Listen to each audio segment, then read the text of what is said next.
Hello बच्चों। Last video आपने देख लिए होंगे, ये उम्मीद कर रहा हूँ। और आपने अगर चैनल को अभी तक सब्सक्राइब नहीं किया है तो इस वाले वीडियो में चैनल को सब्सक्राइब भी कर दीजिए। ठीक है, क्योंकि अब ये परसेंटेज जो है वो कम हो रहा है। मैं ये लगातार मान रहा हूँ कि आप सभी का मेरे को सपोर्ट मिल रहा है। बहुत सारे बच्चे मेरे से कांटेक्ट में आए हैं इस बीच में। मैंने आपको नोट्स के लिए पहले भी कहा था, थोड़ा सा समय दीजिए, मैं आपको नोट्स भी प्रोवाइड करवा दूंगा। ठीक है। और वापस से चैनल को सब्सक्राइब नहीं किया है बच्चों, चैनल को सब्सक्राइब करो, वीडियोस को लाइक करते हुए चलो और अपने साथियों के साथ में इस चैनल को आगे तक शेयर भी करो। एक आध बच्चों ने मेरे से यहाँ तक भी पूछा है कि सर आप पूरा कोर्स करवाओगे, तो मैंने कमेंट्स में भी पढ़ा है कि सर कोर्स तो पूरा करवाओगे ना। चिंता ना करें, आपको चैनल में लगातार वीडियोस देखने से ही पता चल जाएगा कि मैंने कोई पॉइंट स्किप नहीं किया है अभी तक, और मैं कोई पॉइंट स्किप करने वाला भी नहीं हूँ। ठीक, सारे पॉइंट्स को कवर करते हुए चलेंगे और रोजाना आपको एक वीडियो देखने को मिलेगा। तो वीडियोस को लगातार और ऑनलाइन देखें, जितना हो सके ऑनलाइन एक बार के लिए देखें, वो मेरे लिए ग्रोथ होगा, है ना। आप चैनल को सब्सक्राइब करोगे और एक बार ऑनलाइन देखोगे, वो कम से कम मेरे चैनल की रेटिंग को बढ़ाएगा। बच्चों ये बात ध्यान रखें, इस समय रेटिंग बहुत ज़्यादा इंपॉर्टेंट है। नहीं तो ये चैनल बहुत नीचे चला जाएगा और मैं नहीं चाहता हूँ कि जितनी मेहनत आप और मैं मिलकर के कर रहे हैं वो डूबत खाते में जाए। ठीक। हाँ, लास्ट ईयर जिस स्कूल में मैंने पढ़ाया था वहाँ का रिजल्ट बहुत अच्छा गया है। उन सभी बच्चों को बहुत बहुत धन्यवाद जिन्होंने अच्छा काम किया बोर्ड में और अच्छे परसेंटेज लेकर के आए। फिजिक्स के अंदर 100 आउट ऑफ 100 कई बच्चों ने प्राप्त किए। इसके लिए मेरे को क्या बताऊँ, बहुत ज़्यादा खुशी होती है जब आप फुल मार्क्स लेकर के आते हो ना। वो खुशी अलग ही होती है, आप मतलब उसे एक्सप्लेन नहीं कर सकते हैं, वैसी खुशी मेरे को मिली है। चलिए आज के लिए नया टॉपिक नहीं है, आज न्यूमेरिकल है, अपन टॉपिक कंप्लीट कर चुके हैं, उन टॉपिक के ऊपर न्यूमेरिकल को डिस्कस करेंगे। ठीक है, तो बेसिक न्यूमेरिकल है एक, वो पहले वो बेसिक न्यूमेरिकल देख लेते हैं। देखिए वो आपको समझ में आता है नहीं आता है। एक छोटा सा न्यूमेरिकल कहीं मैंने देखा था। देखिए एक न्यूमेरिकल कहीं दे रखा है कि दिए गए चित्र में पी बिंदु पर उत्पन्न चुंबकीय क्षेत्र की दिशा क्रॉस एवं डॉट के रूप में लिखिए। आपको न्यूमेरिकल दिखाई दे रहा होगा। देखिए क्रॉस और डॉट के रूप में आपको क्या देखना है, चुंबकीय क्षेत्र देखना है। और पहला जो डायग्राम हमें दे रखा है वो कुछ ऐसा है।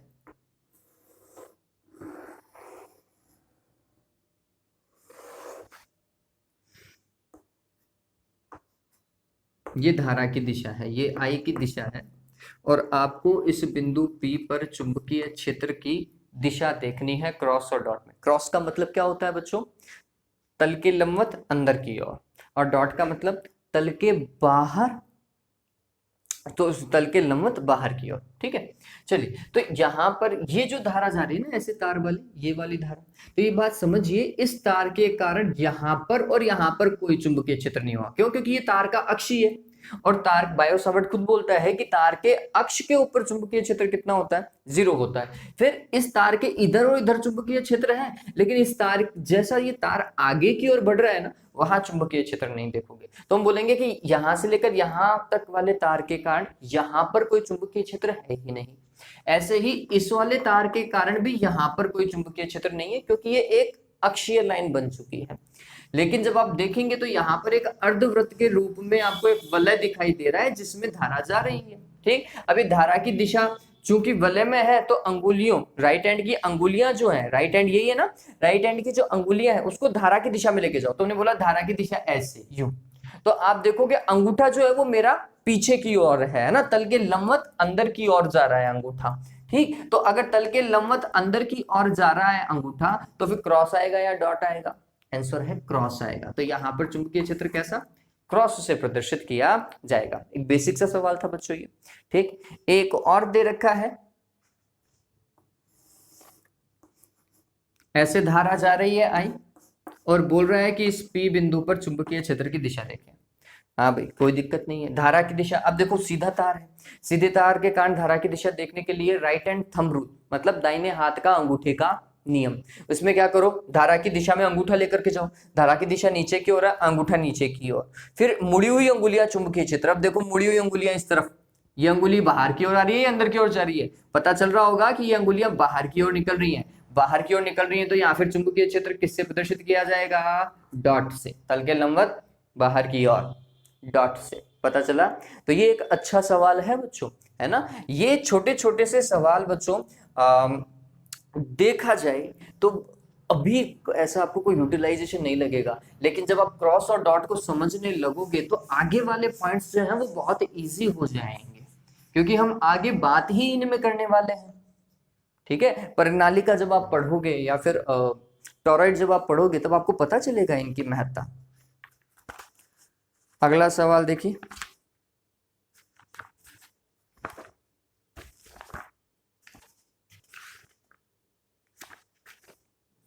देखिए एग्जाम्पल 7.6 अपन ने 7.5 तक कर लिया था। 7.6 एग्जाम्पल देखिए, एक कैपिटल आर त्रिज्या वाली धारावाही कुंडली, एक कैपिटल आर त्रिज्या वाली धारावाही कुंडली के अक्ष पर कितनी दूरी पर चुंबकीय क्षेत्र का मान इसके केंद्र के चुंबकीय क्षेत्र का 27वां भाग होगा।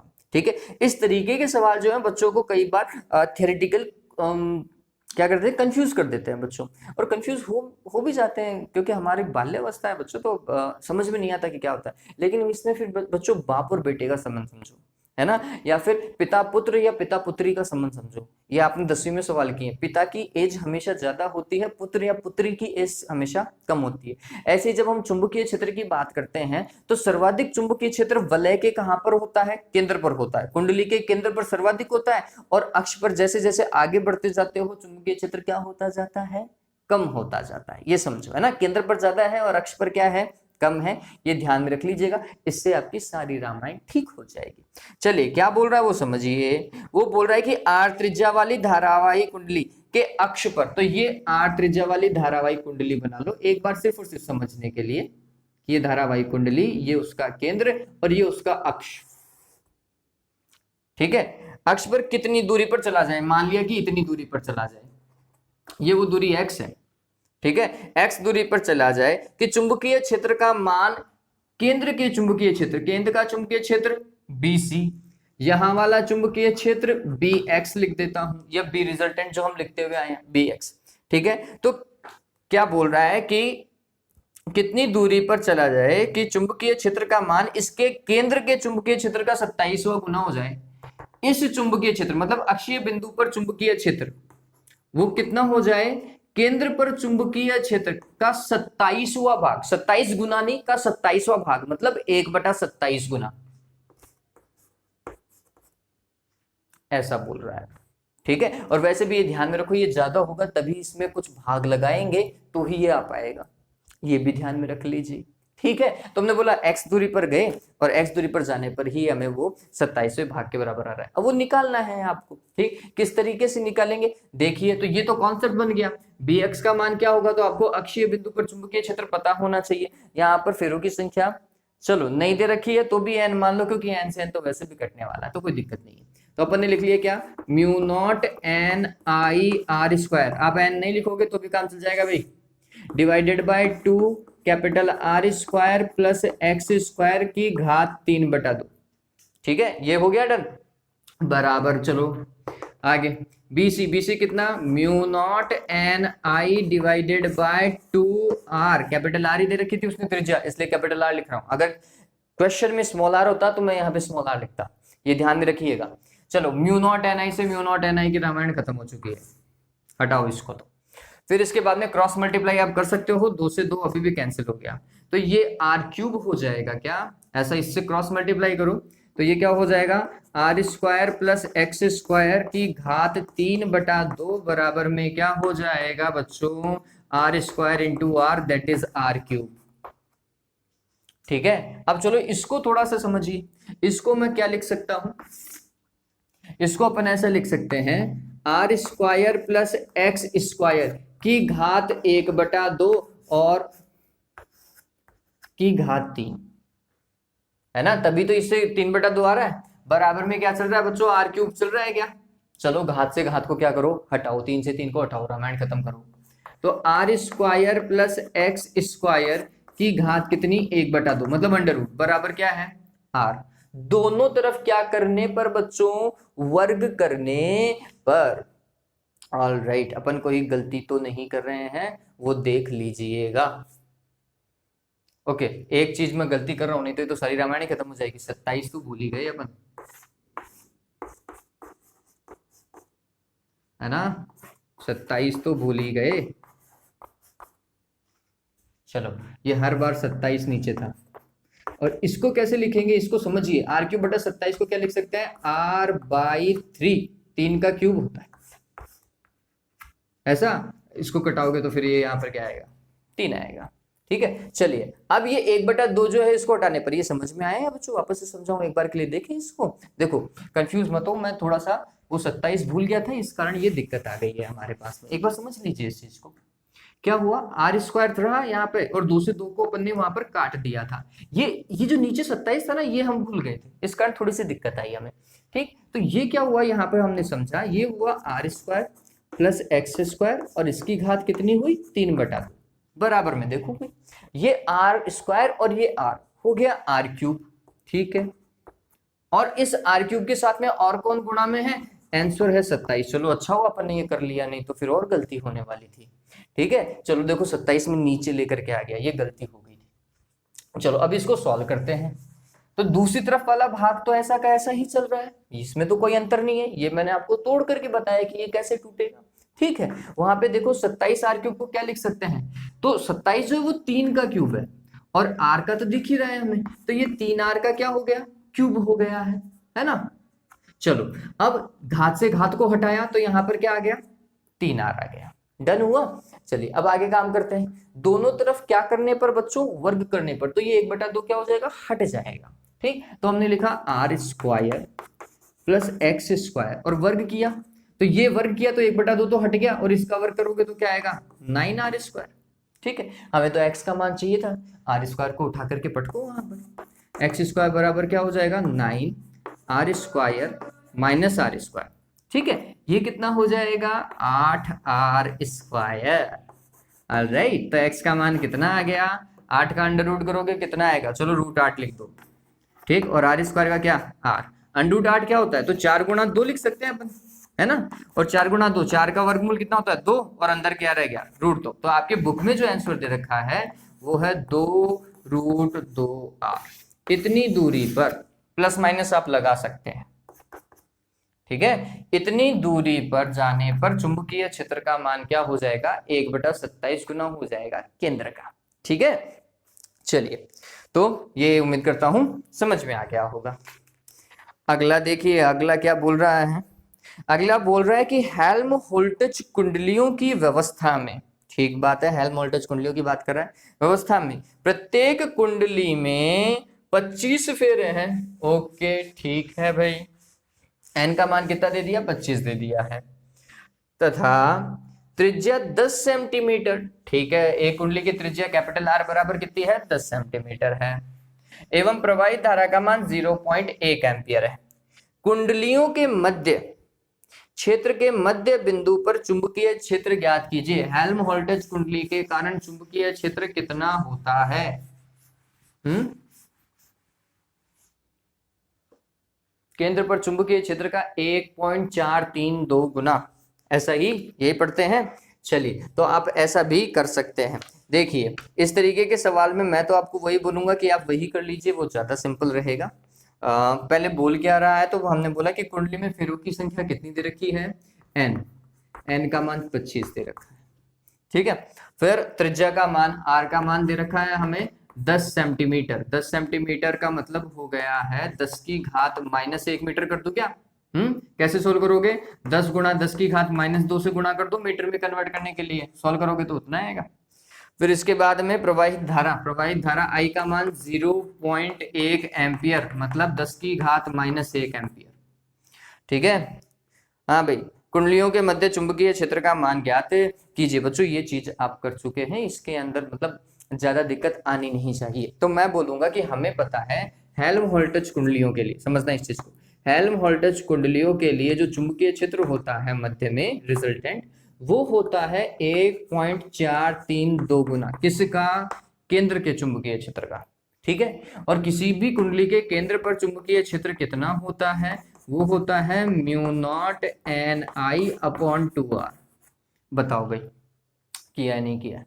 कर रखा है ना अपन ने। चलिए तो ये सॉल्व कर लेते हैं भाई। हाँ, तो ये हो जाएगा 1.432। कैलकुलेशन आपके हाथ में ही है भाई। म्यू नॉट का मान कितना? म्यू नॉट का मान है 4 पाई इंटू 10⁻⁻7। फिर एन का मान 25, 25 चौका 100 कर दीजिएगा, ये तो सॉल्व हो गया। फिर एन का मान हो गया, आई का मान कितना? 10⁻⁻1 डिवाइडेड बाय 2। आर का मान कितना? 10⁻⁻1। ये लो, रामायण आदि से ज्यादा तो मेरे हिसाब से बच्चों सॉल्व हो चुकी है। 10⁻⁻1 से 10⁻⁻1 कैंसिल हो चुका है। फिर इसके बाद में ये 100 हो जाएगा। 100 हो जाएगा तो 10⁻2, 10⁻2 और इसको सॉल्व करोगे तो कितना आएगा? इसको सोल्व करेंगे तो आएगा 10⁻⁻5। ठीक, अब ये क्या हो रहा है? तो 1.432 नीचे इसका 2 और इसका 3.14 गुणा 10⁻कितना? -5। यही तो बच रहा है। इसको सोल्व करेंगे तो कितना? 0.716। 716 को उससे 0.716 को 3.14 से, तो 7×21। ऑल राइट, वहां मात्रक लगा दीजिएगा, क्या आएगा? टेस्ला। तो ये 2 पॉइंट समथिंग के अंदर आंसर आना चाहिए, बिल्कुल 2 पॉइंट समथिंग के अंदर इसका आंसर भी आ रहा है। आप सॉल्व करेंगे तो आपको पता चल जाएगा। चलिए, तो ये सवाल हो गया है ना। मैं किताब में अलग तरीका दे रखा है, मेरे को यही ज्यादा सिंपल लगा तो मैंने आपको ये बता दिया है। फिर इसके बाद में देखिए उदाहरण 7.8 और आज का अंतिम सवाल है ये कि एक अनंत लंबाई के तार को जिसमें आई धारा प्रवाहित हो रही है चित्र में दर्शाए गए अनुसार मोड़ा गया है, और एक डायग्राम आपको दिखाई दे रहा होगा।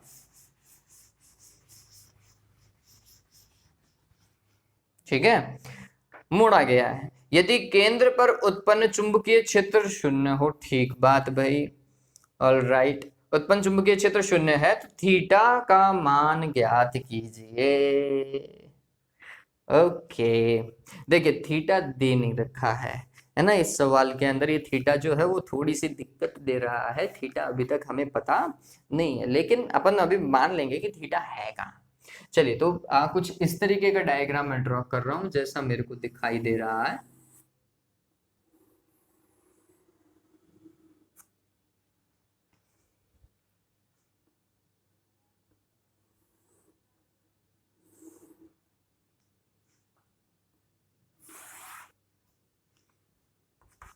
अनंत पे जा रहा है ये भाग, ए है, ये बी, और धारा ऐसे आ रही है आई। फिर धारा इस भाग से जा रही है, ठीक है, सी से। फिर ये हुआ डी, और फिर डी से ये भाग ऐसा गया आई। इस तरीके से ये धारा जा रही है, और डी के बाद में पी लेकर के आ गए। ठीक है बात, ऑल राइट। और ये त्रिज्या आपको स्मॉल आर दे रखी है इस बार, है ना, और बिंदु ये ओ है, ये वहां वाला ओ है।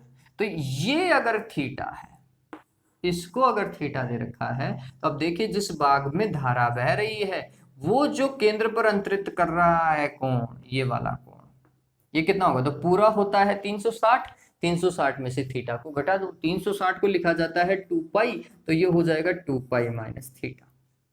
ठीक है, और आसानी से काम कर सकते हैं, कोई दिक्कत नहीं है। आपको तो बस ये देखना है कि किसके कारण चुंबकीय क्षेत्र की दिशा कहाँ की ओर है ना, इस चीज को ध्यान रखना। केंद्र पर परिणामी चुंबकीय क्षेत्र बी रिजल्टेंट का मान जो हमें दे रखा है वो 0 है, ये भी ध्यान में रखना है। इसलिए हमें थीटा का मान क्या करना पड़ रहा है? ज्ञात करना पड़ रहा है। चलो थोड़ा सा समझिए। पहले तो अपन देखते हैं कि ये जो ए बी तार है ना, अनंत वाला, एक तरफ से अनंत है एक तरफ से परिमित है, तो इस ए बी तार के कारण धारा ऐसे है। धारा अगर ऐसे, तो चुंबकीय क्षेत्र केंद्र से कैसे जा रही होगी? तल के लंबवत बाहर की ओर। तो हमने लिखा, समझना, भाग ए बी के कारण चुंबकीय क्षेत्र आप ए बी लिखेंगे और इसे यहां पर दर्शा दीजिए तल के लंबवत बाहर की ओर। यह हमारा तरीका हो गया। फिर इसके अंदर बी सी डी, देखो तो धारा ऐसे जा रही है यू, ये है तल के लंबवत कहां की ओर? अंदर की ओर। तो हमने लिखा भाग बी सी डी के कारण तो B और यहाँ पर आएगा BCD लिख दीजिए, और इसके कारण चुंबकीय क्षेत्र तल के लंबवत अंदर की ओर। फिर ये धारा ऐसे जा रही है U, है ना U, तो फिर अंगूठा ऐसे लेकर के आए, तो फिर यहाँ पर केंद्र पर चुंबकीय क्षेत्र क्या है, तल के लंबवत बाहर की ओर है। तो ये है कौन सा, D और P। तो भाग DP के कारण चुंबकीय क्षेत्र DP, और ये भी कैसा है, तल के लंबवत बाहर की ओर है। तो ये दोनों समान दिशा में है, इसलिए जोड़ देना और जोड़ करके किसको घटा देना, इसको घटा देना, पता चल गया। अब मैंने आपको तरीका और बताया था बच्चों, तरीका कैसे बताया था, मैंने आपको बताया था कि लिखने का तरीका पहले तो सदिश रूप में लिखो। क्या भाई, सदिश रूप में तो सभी का योग होता है, सदिश योग होता है। तो हमने लिखा चुंबकीय क्षेत्र AB के कारण प्लस चुंबकीय क्षेत्र BCD के कारण प्लस चुंबकीय क्षेत्र D और P के कारण। ये तो सदिश रूप में तो जुड़ते ही हैं, ठीक। लेकिन जब हम परिमाण की बात करते हैं तो जिनकी दिशा समान होती है उन्हें प्लस में लिखो। तो हमने बोला इसकी दिशा समान है, तो हमने लिखा ये हो जाएगा BAB प्लस BDP। इन दोनों की दिशा समान थी और इसकी विपरीत थी, तो इसको घटा दो, माइनस का B और BCD। और सवाल के अकॉर्डिंग ये जो है ना रिजल्टेंट, वो कितना है, 0 है। और ये 0 है, इस कारण आपको इस थीटा की वैल्यू ज्ञात करनी है। हो सकती है, कोई बड़ी बात है नहीं। चलिए, तो पहले देखो, एक तरफ से अनंत वाले के कारण चुंबकीय क्षेत्र कितना होता है, μ0I/4πd। ऐसा ही तो करते हैं, है ना। अब यहाँ पे d की जगह, यहाँ पर देखो ये दूरी कितनी है, d की जगह क्या है, r। तो आप d को तो हटाएंगे और d की जगह क्या लिखेंगे, r लिखेंगे। तो हमने बोला कि इसके कारण तो है μ0, धारा थी I डिवाइडेड बाय 4πr और स्मॉल r। ये भी ऐसा ही है, एक तरफ से अनंत है, ठीक है, एक तरफ से अनंत के कारण इसके कारण भी इतना ही होगा, μ0I/4πr, ठीक है।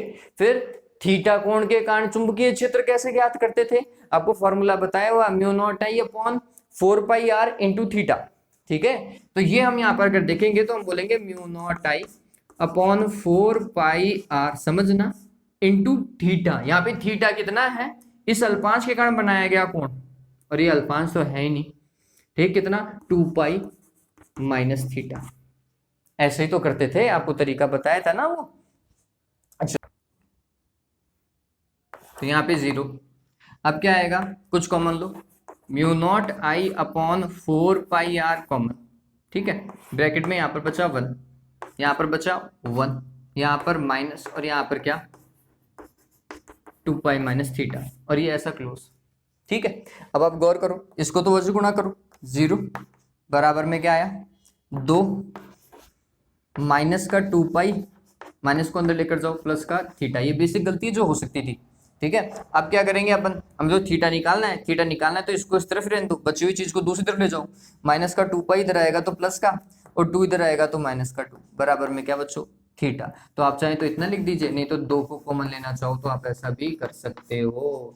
और किसके अंदर बच्चों, रेडियन के अंदर, ठीक है। ये बात ध्यान में रखना, उम्मीद करता हूँ ये भी समझ में आ गया होगा। तो सवाल बहुत सिंपल थे बच्चों, आप अगर तसल्ली से करेंगे तो हो भी जाएंगे, ठीक। ऑल राइट, तो चलिए आज के लिए बच्चों इतना ही था। आपसे अभी भी इतना ही कहूंगा कि चैनल को लाइक करो, शेयर करो और सब्सक्राइब करो। Have a good day, take care.